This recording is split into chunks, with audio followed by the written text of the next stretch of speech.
안녕하세요. 오늘의 사연입니다. 구독과 좋아요 한 번씩 부탁드릴게요.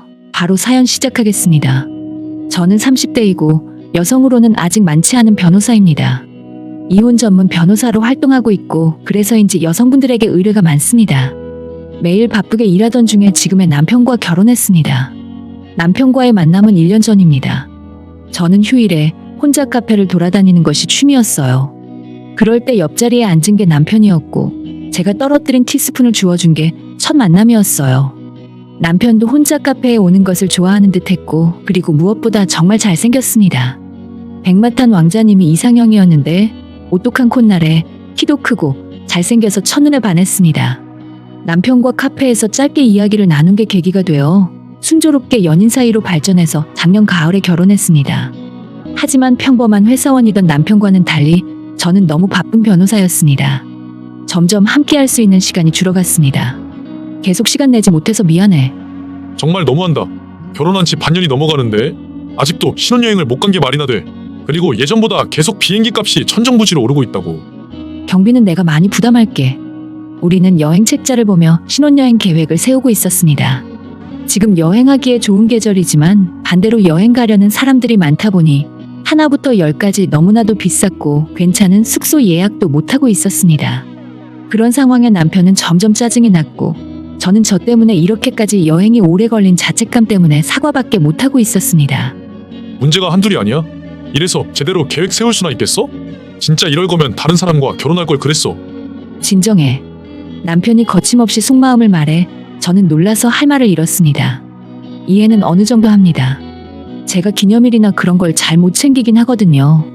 전 여자친구는 그래도 남들이 하는 만큼은 했어. 아무리 바빠도 그렇지 가장 중요한 신혼여행을 아직도 못 가고 있다면 어느 누가 화가 안 나겠어? 미안해. 남편은 전 여자친구와 가끔 저를 비교했습니다.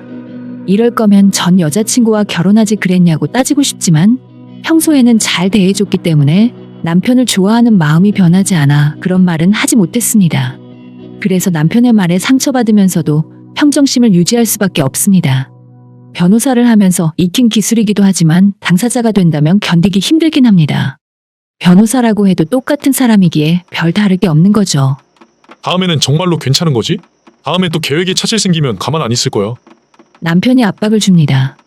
저는 지금까지 몇 번이나 신혼여행 일정을 취소했는지 기억도 잘 못하겠습니다. 아무리 일이 바빠도 남편에게 몹쓸 짓을 했다는 미안함이 있어요. 아무리 계획을 잘 세운다 한들 갑작스럽게 의뢰나 지명이 들어오면 도저히 거절할 수 없습니다. 게다가 지금 시기가 저에겐 경험을 쌓아가는 중요한 시기라 많은 경험과 실적이 무엇보다 필요했습니다. 이걸 남편이 알아줬으면 좋겠는데 평범한 회사원인 남편이 이해하긴 어려운 것 같았습니다. 벌써 2달 전에 휴가 신청해놨어. 이번에는 정말로 갈 수 있어. 제가 이렇게 말하니까 일단은 이해를 해줬습니다. 우리의 여행 계획은 조금 삐걱거렸지만 나름 순조롭게 진행됐고 목적지는 하와이로 결정되었습니다. 여행 계획을 마무리함과 동시에 제가 근무하는 사무실에 전화가 왔습니다. 전화를 받아보니 급한 부탁이었어요. 저는 실적을 위해서, 생활비를 벌기 위해서, 그리고 의뢰인을 위해서 주저하지 않고 의뢰를 수락했어요. 여보 미안해. 지금 사무실에 급한 일이 있어서 가봐야 해. 오늘 레스토랑에서 저녁 먹기로 약속했잖아. 아 맞네. 저도 모르게 깜짝 놀랐습니다. 생각해보니 그런 약속을 했었습니다. 게다가 거긴 한 달 전에 예약해야 하는 곳이어서 남편이 예약을 잡았다고 기뻐하던 레스토랑입니다. 누군가를 돕는 것도 좋긴 하지만 나를 너무 소홀히 하는 거 아니야? 내가 그럴 리가 있겠어. 어쨌든 미안해. 됐고 그렇게 일이 중요하면 그렇게 계속 일만 하면서 살아. 말을 꼭 그렇게 해야 해? 내가 미안하다고 하잖아. 그리고 내가 벌어야 생활이 되지. 당신 월급으로 할 수 있는 게 뭐 있다고 그래. 저는 무심코 속마음을 말해버렸습니다. 남편은 일을 금방 그만두는 버릇이 있어서 한 곳에 꾸준하게 다니지 못했습니다. 간신히 재취업한 지금의 회사는 일이 쉬운 대신 월급은 200만 원 정도였습니다. 그리고 지금 사는 이 집의 월세가 120만 원입니다. 2명이 살지만 월세는 거의 다 제가 부담하고 있는 형편이었어요. 그래서 제가 벌지 않으면 애초에 기본적인 생활조차 안 되는 겁니다. 날 깔보는 거야? 변호사라고 잘난 척하는 거 밥맛이야. 사실이 그렇잖아. 지금 한창 바쁠 때인데 이럴 때 벌어놔야지 언제 벌겠어? 일단 사무실에 좀 갔다 올게. 싸우던 중이었지만 급히 대화를 마무리하고 저는 집을 나왔습니다. 평소 같으면 현관까지 배웅해주는 남편이지만 이날은 아무것도 안 해줬어요. 사무실에 도착하자 이미 의뢰인 여성분이 앉아 있습니다. 저와 의뢰인은 형식적인 자기소개를 마치고 저는 바로 본론으로 들어갔습니다. 이야기를 들어보니 약혼까지 한 남자친구가 바람을 피우고 있는 것 같고 이 남자에게 위자료나 손해배상을 요구하고 싶다는 것이었습니다. 그 사람이랑 결혼까지 약속했는데 크리스마스 때나 휴가 같을 때도 안 만나주거든요. 저희가 만나는 건 대개 평일 밤이에요. 주말에는 절대 안 만나고 함께 여행 가는 것도 일절 없고요. 아무리 생각해도 이건 다른 여자가 있다고 밖에 생각되지 않아요. 우선 바람을 피우고 있다는 증거가 없으면 어떻게 할 수가 없어요. 그러니 저희와 협력하고 있는 흥신소에 조사를 의뢰하는 것이 어떨까요? 여자는 조금 망설이다가 천천히 고개를 끄덕였어요. 그럼 남자친구 이름과 사진 같은 것을 보여주시겠어요? 여자는 폰을 꺼내 화면을 보여줬습니다. 그리고 그것을 보고 저는 놀랐습니다. 놀라는 저를 보고 의뢰인은 신기한 듯 저를 바라봤습니다.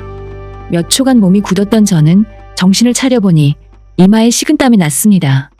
저기 괜찮아요. 땀이 나자 저를 걱정해 주셨습니다. 저는 심호흡을 하고 여러 가지 질문을 했어요. 그럼 마지막으로 확인할게요. 생년월일 및 인적사항 모두 여기 적힌 게 맞죠? 제 질문에 모두 맞다고 하며 그녀는 고개를 끄덕입니다. 그리고 모든 것을 다 듣고 저는 생각한 것을 모두 말했습니다. 서서히 놀라는 표정으로 변해가는 의뢰인입니다.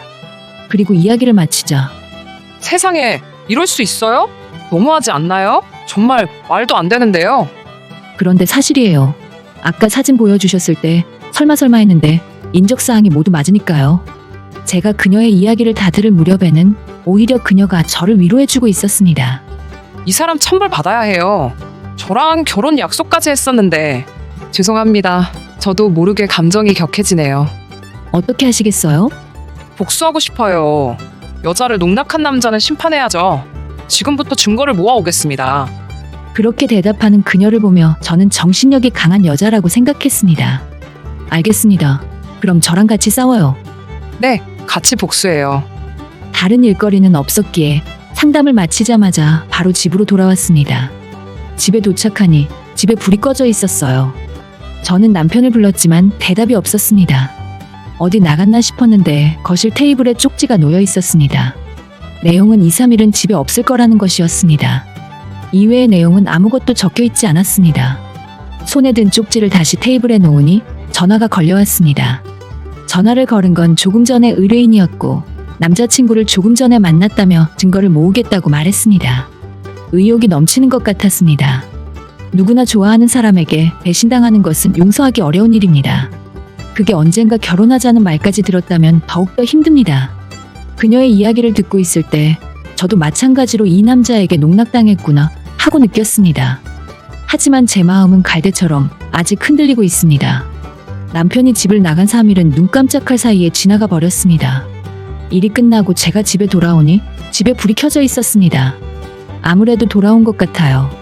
현관을 들어서니 집에 아무도 안 보이는데 안방 쪽에서 말소리가 들리길래 안방으로 향했습니다.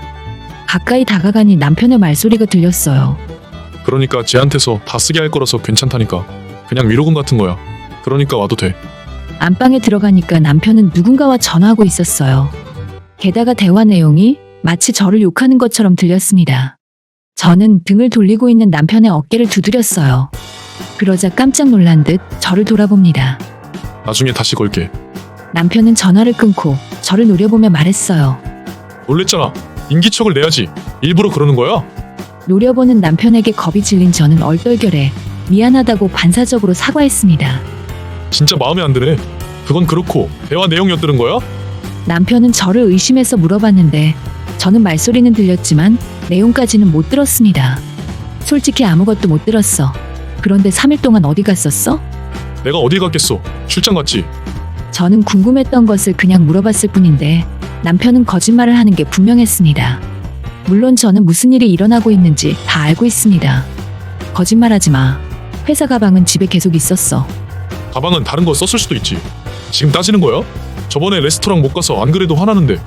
그건 저번에 미안하다고 했잖아. 어쨌든 미안해. 미안하면 말로만 하지 말고 이런 경우 위약금이랑 위로금 몫으로 한 300만 원 정도는 측정되지? 라며 변호사인 저를 상대로 바보 취급하며 돈을 요구합니다. 나 변호사야. 지금 나 바보 취급해? 변호사라고 또 잘난 척하네. 그렇게 변호사 놀이하고 싶으면 나한테 하지 말고 다른 사람한테 해. 너가 마음대로 내 계획들을 망쳐놓잖아. 내가 놀려고 그런 것도 아니고 일한다고 그런 건데. 당신이 계획 세웠다고 해서 뭐든지 다 될 거라는 생각하지 마. 그러니까 너는 잘못한 게 없다는 거지? 진짜 너랑 결혼한 거 후회된다. 저는 남편이 결혼한 게 후회한다고 말한 게 두 번째라서 저도 모르게 되물었습니다. 당신 정말 나랑 결혼한 거 후회돼? 글쎄, 잘 모르겠네. 아까는 후회한다더니 신혼여행이 얼마 안 남았으니까 우리 싸우지 좀 말자. 그러니까 위로금 300만 원 주면 봐주겠다니까? 지금 너 때문에 충격받아서 회사 가기 싫어. 300만 원이면 월급보다 많고 한 달 놀 수 있잖아? 초등학생도 안 할 법한 말을 해왔습니다. 더구나 아내인 저에게 돈을 뜯어내려는 것입니다. 심지어 일하고 싶지 않다고까지 선언했습니다. 저는 신혼여행이나 남편과의 생활을 위해 열심히 일해왔는데 갑자기 모든 것들이 바보처럼 느껴졌어요. 300만 원 주면 허튼 데 쓰지 말고 호텔을 더 좋은 데로 예약해. 이왕이면 유용하게 써야지. 저는 남편이 양보하지 않을 것 같아 다른 방안을 제안했습니다. 그런데도 남편은 내 말 들었어? 나 일하러 가기 싫다니까? 변호사라서 돈 잘 벌잖아. 호텔은 이거랑 별개로 업그레이드 하면 되잖아. 남편의 말에 따르면 오로지 제 돈으로 마음껏 여행을 즐기고 싶어 하는 거였습니다. 당신 모아놓은 돈은 있어? 없는데 내가 돈을 왜 모아? 뭐? 그럼 신혼여행 비용은 어떻게 하게? 너가 돈 모아둔 게 있을 거 아니야? 나는 친구 만나서 한두 잔 하면 월급 금방 다 써버려. 나한테 위로금 줄 것도 있으니까 그런 의미로 전액 부담해. 그리고 호텔은 알아서 업그레이드 해둘게. 이때 남편의 폰이 울렸습니다. 여보세요? 그러니까 아까 말한 대로 해요. 그런 걱정할 필요 없고 그냥 오면 돼요. 전화는 단 1분 만에 끝났어요. 누구야? 엄마야, 내가 아까부터 계속 얘기하려고 했는데 일정이랑 예약 같은 건 다 내가 다시 수정할 테니까 당신은 잔말 말고 경비만 잘 내줘. 남편은 할 말만 하고 일방적으로 대화를 끝냈습니다. 저는 의미를 모른 채 잠시 멍하니 있었습니다. 저는 마음속으로 누구를 위한 신혼여행이고 나는 남편의 ATM인가? 하는 감정이 요동쳤습니다. 이래서 사람들이 돈을 주며 변호사에게 도움을 요청하는가 보다 하는 것이 비로소 실감났습니다. 그리고 신혼여행 전날을 맞이했습니다. 저는 솔직히 이 여행을 가는 게 맞는 건지 잘 모르겠습니다. 이런 제 마음을 눈치채지 못한 남편은 묵묵히 여행 준비를 하고 있습니다. 그건 그렇고 짐이 많은 것 같았습니다. 캐리어만 3개입니다. 무슨 짐이 이렇게 많아? 3박 4일 아니었어? 제가 이렇게 말하자 초인종이 울렸습니다. 이제 온 것 같네. 저는 남편의 대답이 이해가 안 갔습니다. 남편이 현관으로 가 문을 열었는데 거기엔 시부모님과 새언니 가족이 있었습니다. 이게 무슨 일이야? 우리 가족 다 데리고 갈 거야. 싫으면 혼자 살던가. 잠깐만, 갑자기 그게 무슨 말이야? 예전부터 생각했는데 모처럼 하와이에 가는 거니까 우리 가족도 데려가고 싶었어. 이럴 때 아니면 해외에 나가기 힘드니까. 그래도 그렇지, 신혼여행으로 가는 거잖아. 원래라면 그렇긴 한데 너가 몇 번이나 변경해서 이제 그런 건 감흥 없어. 그냥 내가 계획 다 했으니까 얌전히 내 말 들어. 불편할까봐 호텔 방은 다 따로 잡아뒀어. 그렇게 말하고 남편은 예약 화면을 보여줬습니다. 그 화면에는 남편 이름으로 럭셔리 호텔이 5놈 예약되어 있었습니다. 1박에 25만 원인 방이 5개니까 1박에 125만 원이 나가는 겁니다. 미리 말도 안 해주고 지금 장난해? 장난하는 건 너잖아. 너 때문에 계획을 몇 번이나 바꿨는데 사람 고생한 건 생각도 안 하고 말이야? 가기 싫으면 안 가도 되니까 경비나 내놔. 남편은 막말을 저에게 퍼부었습니다. 그걸 보고 시댁 식구들은 희죽희죽 웃고 있어요. 아무래도 남편이 사전에 말을 해둔 것 같았습니다. 아마 제 욕도 했을 것 같네요. 원래도 저와 그다지 사이가 좋지 않은 시댁이었는데 더욱 미움받는 분위기였습니다. 저는 남편의 태도와 그것을 아무렇지 않게 생각하는 시댁을 보고 뚜껑이 열리는 걸 느꼈습니다. 그리고 망설임 없이 이혼하자고 남편에게 말했습니다. 남편은 제 말을 듣고 당황했는지 아무 말이 없었습니다. 저는 곧장 폰을 꺼내 전화를 걸었습니다. 여보세요? 땡땡씨, 계획이 생각보다 많이 앞당겨졌는데 지금 주소 보내드릴 테니까 오실 수 있을까요? 그리고 전화로 지금 일어나고 있는 상황을 전했더니 마침 근처에 있었다며 온다고 했습니다. 제가 그녀와 전화를 마치자 남편은 긴장한 얼굴로 저를 바라봤습니다. 방금 상대방한테 땡땡이라고 했어? 맞아, 그렇게 불렀는데 왜? 아는 사람이야? 진실을 다 아는 저는 남편을 휘둘렀습니다. 아니야, 아무것도. 안면이 창백해진 남편을 바라보던 시어머니가 말했습니다. 아들, 무슨 일이야? 어디 아파? 갑자기 얼굴이 창백한데? 그리고 며느리는 하와이에 보내주겠다고 한 거 변함없는 거지? 어머님, 저는 그런 말 한 적이 없어요. 저는 딱 잘라 말했습니다. 그리고 초인종에 올렸습니다.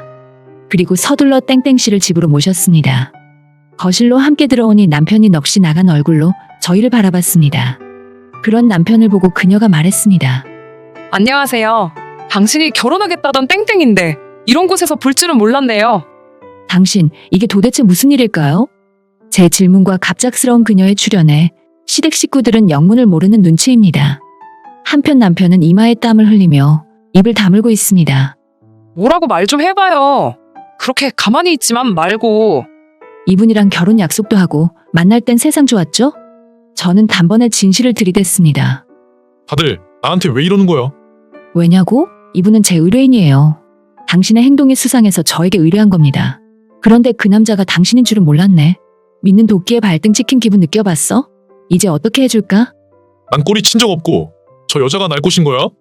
당신 미쳤어? 증거가 충분히 있는데 그걸 누가 믿을 것 같아? 그리고 유부남이란 건 왜 속인 거야? 여자를 농락하는 것도 정도가 있지. 이건 너무하잖아. 듣고 있던 시아버지가 화가 나셔서 말씀하셨습니다. 이놈의 자식, 너 밖에서 무슨 짓을 하고 다닌 거야? 지금 이 상황 어쩔 거야? 아니에요. 이거 다 모함이에요. 남편은 필사적으로 부정했습니다. 땡땡씨가 의뢰해왔을 때 사진을 보고 당신이란 걸 알게 되면서 모든 걸 다 말하고 돕기로 했어. 그래서 지금까지 계속 증거를 모으고 있었어. 아마 증거가 많아서 빠져나가기 힘들 거야. 그리고 이런 거 내 전문인 거 알지? 신혼여행도 미루면서 개처럼 일하느라 당신 같은 남자는 어떻게 조져야 하는지 너무나도 잘 아는데 어디 한번 나한테 탈탈 털려볼 거야? 까짓것 할 테면 해봐. 나도 변호사 선임할 거야. 누가 변호해줄 것 같아? 돈도 없으면서 입만 나불대면 되는 줄 아네. 그렇다고 이대로 물러날 순 없지. 얼른 진심으로 사과해. 당신 마음대로 모든 계획 세워놓고 나 때문인 것처럼 말한 것도 사과해. 저는 사과도 필요 없고 법으로 다 청구할 거니까 두고 봐요. 그리고 두 번 다신 얼굴 못 들고 다니게 동네방네 소문도 내줄게요. 여보, 미안해. 그냥 나는 잠깐 기분 전환만 했을 뿐이야. 이거 말곤 다른 뜻은 없었어. 이번이 처음이자 마지막이야. 한 번만 용서해줘. 진심 같지도 않고 당신이랑 어울리지 않는 사과네. 나를 ATM처럼 취급하고 안 들켰으면 계속 한눈 팔았을 거란 거 모를 것 같아? 당신이 내 입장이라면 용서할 수 있겠어? 제가 되묻자 남편은 아무 말도 하지 않았습니다. 아까도 말했지만 당신과는 이혼이야. 귀찮지 않게 내가 다 처리해 줄 테니까 당연히 위자료도 알아서 다 청구해 줄게. 그리고 신혼여행은 영원히 취소야. 또 취소야. 남편은 작게 중얼거렸습니다.